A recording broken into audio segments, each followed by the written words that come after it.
نحمده ونصلي على رسوله الكريم أما بعد. عن ابن عباس رضي الله تعالى عنه قال رسول الله صلى الله عليه وسلم: جلس أصحاب النبي صلى الله عليه وسلم في المسجد فخرج رسول الله صلى الله عليه وسلم من الحجرة فسمع كلامهم إلى آخر الحديث. رواه الدارمي والترمذي أو كما قال رسولنا صلى الله عليه وسلم. حضرات سامعین کرام، پروردگار عالم نے ہمارے پیارے رسول صلی اللہ علیہ وسلم کو جو بزرگی اور فضیلت اور شرف اور مرتبہ عطا فرمایا ہے، وہ کسی دیگر انبیاء میں سے اور رسول میں سے کسی نبی اور رسول کو حاصل نہیں ہوا ہے۔ دارمی اور ترمذی کی حدیث ہے جو حضرت ابن عباس رضی اللہ عنہما سے روایت ہے کہ حضور صلی اللہ علیہ وسلم مسجد نبوی کے حجرے سے باہر تشریف لا رہے تھے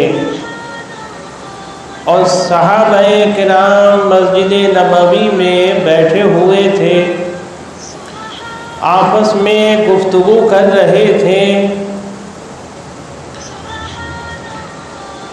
کوئی کہہ رہا تھا کہ ابراہیم خلیل اللہ ہے، تو کسی نے کہا موسیٰ نجی اللہ ہے، کسی نے کہا عیسیٰ روح اللہ ہے، کلمۃ اللہ ہے، کسی نے کہا اسماعیل ذبیح اللہ ہے۔ اس بیچ میں رسول اللہ صلی اللہ علیہ وسلم ان کی یہ گفتگو سنتے ہوئے باہر تشریف لے آئے اور فرمایا کہ میں نے تمہارے کلام کو سنا ہے، تمہاری گفتگو کو سنا ہے۔ یہ بات حق ہے کہ ابراہیم خلیل اللہ ہے، یہ بات حق ہے کہ موسیٰ کلمۃ اللہ ہے، نجی اللہ ہے، یہ بات حق ہے کہ عیسیٰ روح اللہ ہے، یہ بات حق ہے اسماعیل ذبیح اللہ ہے، یہ بات حق ہے کہ آدم علیہ السلام کو اللہ نے چن لیا۔ لیکن جو تمہارے رسول ہیں، یعنی ہم اللہ کے حبیب اللہ ہیں، یعنی ہم حبیب اللہ ہیں، اللہ نے ہمیں اپنا حبیب بنایا ہے۔ تو حضور صلی اللہ علیہ وسلم نے اپنی زبان مبارک سے یہ ارشاد فرمایا کہ ہم حبیب اللہ ہیں۔ کسی صحابی نے نہیں کہا، کسی دوسرے فرد نے نہیں کہا، بلکہ خود ارشاد فرما رہے ہیں جناب احمد مجتبیٰ حضرت محمد مصطفیٰ صلی اللہ علیہ وسلم کہ آپ کی امت کو یہ معلوم ہو جائے کہ ہمارے رسول حبیب اللہ ہیں، اور حضور نہیں بتائیں گے تو پتہ بھی کیسے چلے گا، معلوم بھی کیسے ہوگا جب تک اللہ کے رسول صلی اللہ علیہ وسلم ارشاد نہیں فرمائیں گے۔ اس لیے بھی حضور نے ارشاد فرمایا، اس کے بعد آگے فرمایا کہ اللہ تبارک و تعالی مجھے قیامت کے دن حمد کا جھنڈا دے گا، اور فرمایا کہ اس کے نیچے آدم بھی ہوں گے اور تمام انبیاء اور رسول اور سارے لوگ ہوں گے، تمام امتیں ہوں گی، ولا فخرا، فرمایا مجھے کوئی فخر نہیں ہے۔ حبیب اللہ تو بتایا کہ ہم اللہ کے حبیب ہیں، لیکن اس کے بعد آپ نے ارشاد فرمایا کہ قیامت کے دن اللہ کی تعریف کا جھنڈا میرے ہاتھ میں ہوگا، اور تمام انبیاء، تمام رسول اس کے تحت، اس کے نیچے جمع ہوں گے، اور میری امت بھی ہوگی، لیکن مجھے کوئی فخر نہیں ہے۔ پھر اس کے بعد آپ نے ارشاد فرمایا کہ میں ہی وہ پہلا قیامت کے دن شخص ہوگا، وہ اللہ کا مقرب بندہ ہوگا کہ جو سب سے پہلے شفاعت کرے گا، اور اس کی شفاعت کو قبول کیا جائے گا، ولا فخرا، فرمایا مجھے کوئی فخر نہیں۔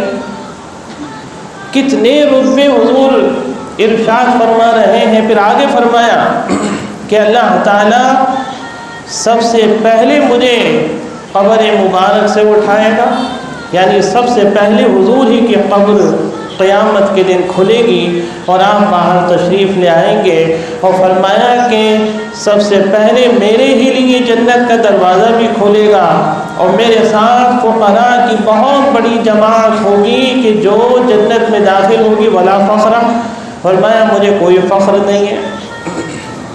اللہ کے رسول صلی اللہ علیہ وسلم نے یہ کتنے اس طرح کے فضائل اور کمالات اور یہ مرتبے بیان فرمائے، لیکن آپ نے فرمایا کہ مجھے کوئی فخر نہیں ہے۔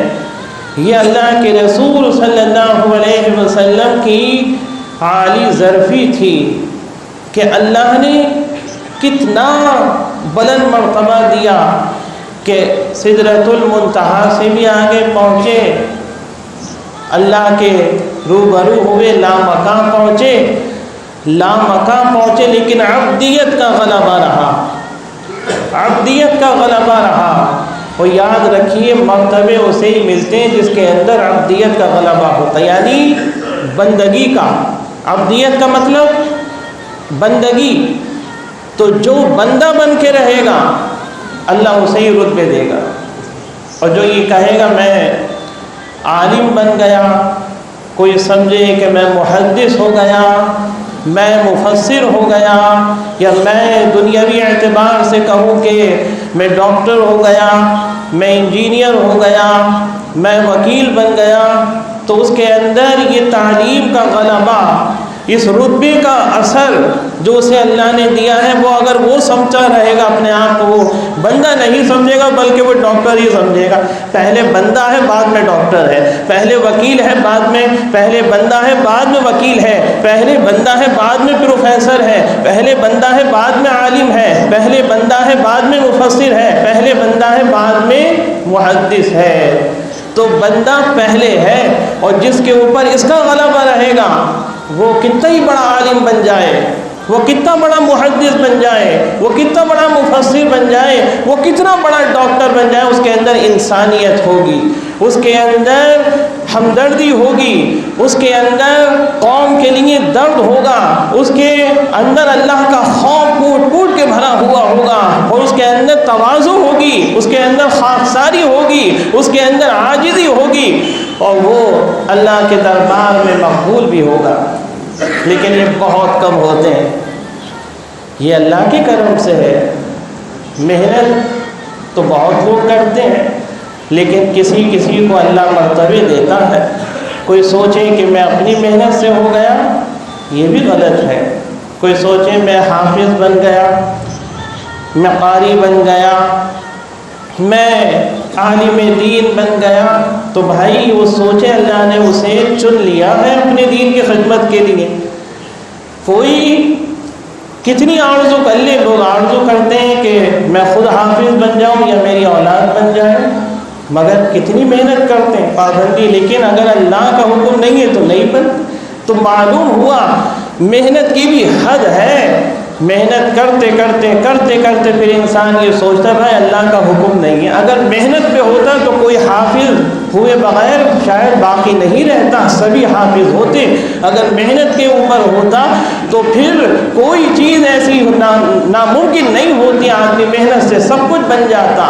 لیکن معلوم ہوا کہ محنت کے ساتھ ساتھ اللہ کا حکم بھی شامل ہے۔ جب تک اللہ کا حکم نہیں ہوگا تو انسان کچھ نہیں بن سکتا۔ اس لیے چاہے وہ ڈاکٹر بن جائے، انجینئر بن جائے، پروفیسر بن جائے، لیکچرار بن جائے، کتنے ہی قابل بن جائے، کوئی اسے عظیم سے عظیم رتبہ مل جائے، لیکن وہ یہ نہ بھولے کہ اس کی محنت اتنی نہیں ہے جتنا اللہ کا کرم اس کے ساتھ شامل ہے۔ اس کی محنت کی بھی حد ہے۔ اگر اللہ کا کرم نہیں ہوتا تو آج اس رتبے پہ نہیں ہوتا۔ ایسی ہی عالم دین بھی سوچیں، ایسی ہی حفاظ بھی سوچیں، ایسی ہی قرآن بھی سوچیں، کیونکہ یہ سوچ، یہ فکر، یہ تعلیم دی ہے جناب احمد مجتبیٰ حضرت محمد مصطفیٰ صلی اللہ علیہ وسلم نے۔ یہ تو کچھ بھی مرتبے نہیں ہے۔ آج آدمی پھولے نہیں سماتا ہے۔ اگر کسی کو کوئی رتبہ مل جائے تو وہ پھولے نہیں سماتا ہے، جامع سے باہر بھی ہو جاتا ہے، مزاج بھی عرش پہ چلے جاتے ہیں، اپنے آپ کو عرش پہ گرنے لگتا ہے۔ لیکن اللہ کے رسول کی خاکساری دیکھیے، اللہ کے رسول کی تواضع دیکھیے کہ آسمانوں سے اوپر گئے، سدرۃ المنتہا پہنچے، وہاں بھی عبدیت کا غلبہ رہا، زمین پر ہیں، لوگوں کے درمیان سب سے اعلیٰ ہے۔ کسی بادشاہ کی وہ عزت نہیں تھی، کسی حاکم وقت کی وہ عزت نہیں تھی، جو عزت تھی جناب احمد مجتبیٰ حضرت محمد مصطفیٰ صلی اللہ علیہ وسلم کی حیات مبارکہ میں بھی آج بھی اور قیامت تک رہے گی۔ اللہ نے وہ عزت دی، لیکن کوئی فخر نہیں تھا۔ قیامت کی ساری عظمتیں بیان فرما رہے ہیں، کوئی فخر نہیں ہے۔ معلوم ہوا کہ یہی بنیاد ہے کہ ہمیں اپنے آپ کو عبدیت کے دائرے میں لانا پڑے گا، ہمیں اپنے آپ کو اللہ کا بندہ سمجھنا پڑے گا۔ جب تک ہم اپنے آپ کو بندہ نہیں سمجھیں گے اس وقت تک ہم اللہ کی نظر میں بھی سرخرو نہیں ہو سکتے، اور ہم قوم کے لیے بھی ہمدرد ثابت نہیں ہو سکتے۔ اللہ تبارک و تعالیٰ سے یہی دعا ہے کہ اس نے اتنے پیارے رسول دیے، اتنی پیاری شریعت دی، اتنا پیارا دین دیا، اتنی پیاری کتاب دی، اتنی پیاری پیاری سنتیں دی۔ بس اللہ تعالیٰ ہمیں بھی اس کے مطابق چلنے والا بنا دے، تاکہ ہم بھی اللہ کے دربار میں پیارے بن جائیں، اللہ کے رسول کی نظروں میں پیارے بن جائیں۔ اللہ تعالیٰ سب کو عمل کی توفیق عطا فرمائے۔ آمین۔ وآخر دعوانا الحمدللہ۔